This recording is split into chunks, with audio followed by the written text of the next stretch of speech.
시작은 신림동이었습니다. 무차별 흉기난동이 벌어진 2023년 7월 21일, 그 이후 현재까지 전국에 퍼진 칼부림 사건과 예고는 셀 수 없습니다.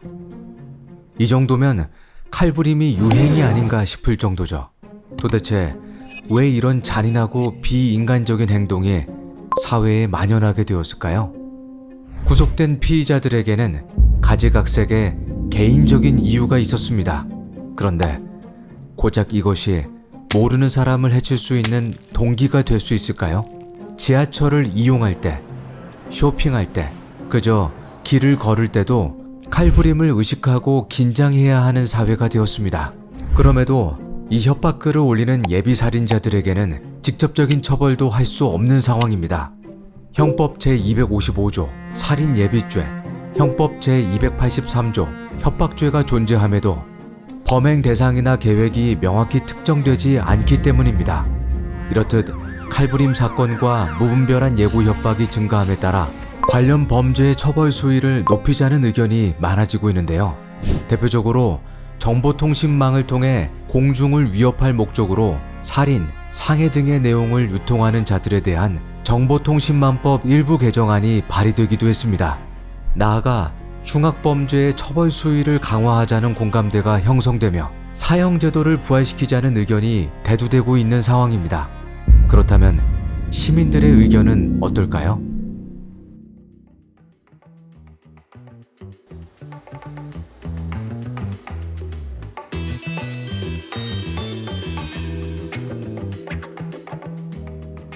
최근 칼부림 범죄가 증가하고 있는데 그 이유가 무엇이라고 생각하시나요? 사람들이 그러니까 좀 하기 시작하니까 그냥 좀 유행처럼 하는 것 같아요. 그냥 가장 크게 이게 뉴스에 나왔었던 사건이 있잖아요. 그걸 보면서 이제 원래 악한 마음을 품고 있었던 사람들이 나도 이렇게 나와서 이렇게 언급이 될 수 있구나라는 그런 마음에 조금 더 동조해가지고 범죄율이 높아지는 것 같아요. 부적응 때문이 아닐까 싶어요. 왜냐면은 요즘 좀 경제도 어렵고 또 이제 열등감도 많다 보니까 이제 거기에서 기인한 현상 같다고 생각을 해요. 한 명이 나와서 이제 TV에서 유명해지니까 자기들도 뭔가 나도 이렇게 할 수 있는데 하면서 이렇게 모방 범죄라고 해야 되나? 그렇게 하고 있는 것 같다고 생각을 해요. 많이 힘들어서 그런 것 같아요. 인생이 너도 한번 당해봐라 이런 마인드로 이해할 수가 없습니다.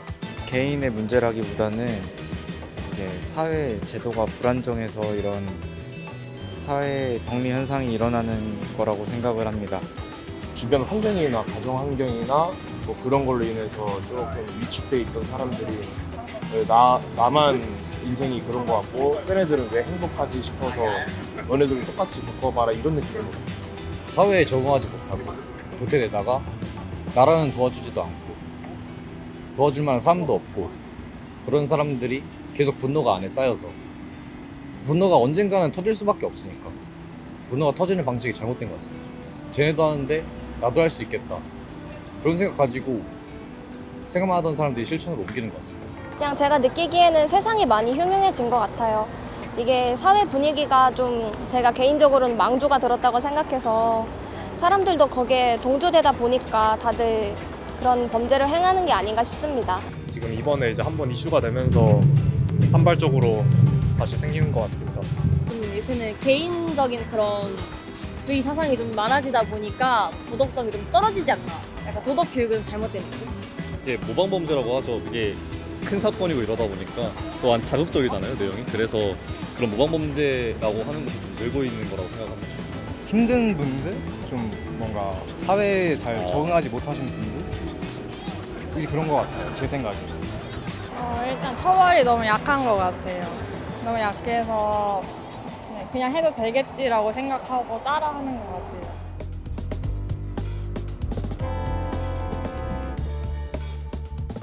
이처럼 범죄 수위가 좀 증가하고 있는데 사형제도도 다시 집행이 되어야 한다고 생각하실까요?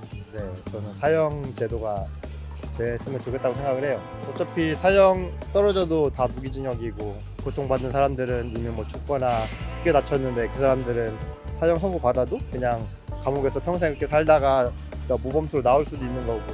사실 또 우리 가족 일이 될 수 있는 거잖아요. 예를 들어 친척이나 사촌이나 소중한 사람들이 범죄를 저질러서 사형을 당한다고 하면은 그땐 또 마음가짐이 달라질 것 같고, 그래서 이게 정말 남 일이라고 해서 단순히 사형제도를 부활시켜야 된다 이것보다는 정말 그 일이 우리 가까이에 있는 주변 사람들이 그런 걸 당한다, 사형제도를 당한다고 했을 때도 똑같이 얘기할 수 있는 거.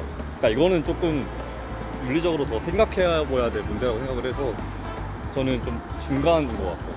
사형까지는 뭐 집행되어야 된다고 생각은 안 해요. 뭐 그래도 인권이 있는 거니까요. 아무래도 범죄를 저질렀다는 거는 나 말고 다른 사람의 인권을 아싸리 해친 거니까 범죄자가 굳이 인권을 챙겨줘야 되나라는 생각이 들고, 그런 사람들 했다가 교화를 시키겠다라는 목적은 좋긴 한데 그렇게 했다가 교화가 안 되고 나왔을 때 똑같은 범죄율이 증가할 수 있으니까 그거 괜찮은 것 같다고 생각합니다. 사람을 죽이고 본인은 나라 세금을 써서 감옥에 들어가니까 그건 세금의 낭비 같고, 깔끔하게 사형을 시켜서 더 이상 세금의 유출도 막고. 사형은 너무 시민들의 반감을 불러일으킬 것 같고 차라리 형의 기간을 늘리는 게 좋을 것 같다고 생각합니다. 일단은 실행되지 않아도 괜찮다고 생각을 하는 편인데, 왜냐하면은 이제 아무리 사람을 죽일 때도 그 죽인 이유로서 또 그 사람을 죽이는 게 어쩌면 그것도 생명을 또 다시 없애는 거가 돼가지고 그걸 동의하진 않아요. 아무래도 너무 우리나라가 유독 처벌 수위가 낮다 보니까 심한 범죄를 저지른 사람도 처벌 수위가 너무 낮아서 그게 계속 재발되고 하는 경우가 많으니까 사형 제도가 필요할 것 같아요. 사형 집행은 좀 너무 제도가 크지 않나라고 생각합니다. 그래도 인간의 권리라는 게 있으니까. 저는 사형제도 있었으면 좋겠다고 생각해요. 다른 사람들한테 피해를 주는 사람들인데 그 사람들의 인권을 생각해줄 필요가 있냐라는 생각을 해가지고. 그런 거는 저 같은 일반인이 판단하기보다는 좀 전문가가 판단해야 된다고 생각해서, 우리나라가 이제 시행 안 한 지 제가 알기로 한 20몇 년 됐다고 들었는데 이제 국제 관련 이슈도 있고 뭐 그런 일반인들이 좀 알기 어려운 그런 이유들이 있더라고요. 전문가들의 말을 좀 신뢰하고 좀 지지를 해주는 게 맞지 않나 생각합니다. 저는 사형제도에 대해서는 좀 반대하는 편인데요. 주변 국가를 봤을 때도 사형제도가 있는 국가가 있잖아요. 그런 국가들 봤을 때 이런 범죄가 안 일어나는 것도 아니고 근본적 원인을 잘 파악해서 이런 범죄를 충분히 예방할 수 있고 고아의 목적도 제도를 정당히 갖춘 그런 제도가 만들어져야 된다고 생각합니다. 네, 저는 부활해야 한다고 생각하고요. 일단 그 교도소에 수감돼 있는 수감자들을 관리하기 위해서 세금이 너무 많이 들어가는 부분도 그렇고, 또 사형이 집행이 되어야 뭔가 본보기로서 또 그런 범죄율을 낮출 수 있을 것 같아요.